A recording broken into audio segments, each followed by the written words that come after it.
Namaskar. So I am Dr. Gurneet Singh Sahani. I am a senior consultant and head of functional neurosurgery at Fortis Hospital, Mulund, Mumbai.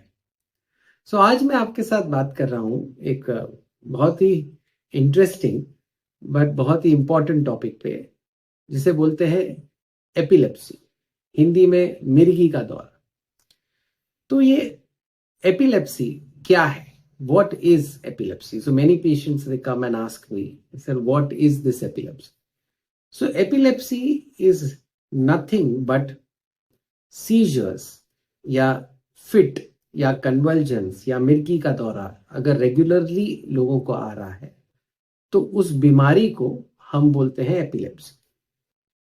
अब epilepsy का ये किसी को भी हो सकता है। लोग मुझे आके पूछते हैं कि किसको होता है ये एपिलेप्सी। तो ये अभी अभी बॉर्न हुआ बच्चा उससे लेकर 90-100 साल तक किसी को भी पूरे एरिया में कभी भी पूरे लाइफ टाइम में हो सकता है एपिलेप्सी या फिट्स हो सकते हैं।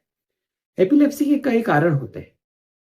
जब एपिलेप्सी का मोस्ट प्रोबेबली जो मोस्टली कारण रहता है बच्चों में वो है birth injury, like when the child is getting born, if the oxygen does not reach the brain, that gives rise to damage to the brain.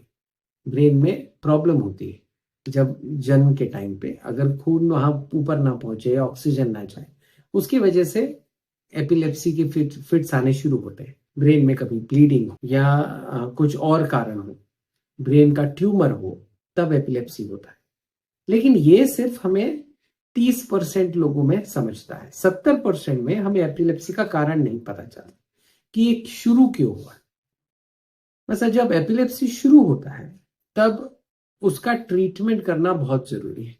हमें ये समझना होगा कि एपिलेप्सी का ट्रीटमेंट झाड़ फूक या जादू टूने से ठीक नहीं होता। Usually many patients they come to me when they have epilepsy या फिर दे हैव फिट्स, तब वो उसका ट्रीटमेंट कराने के लिए झाड़ फूक करते हैं, इंडियन ट्रीटमेंट लेते हैं, जो सही नहीं है।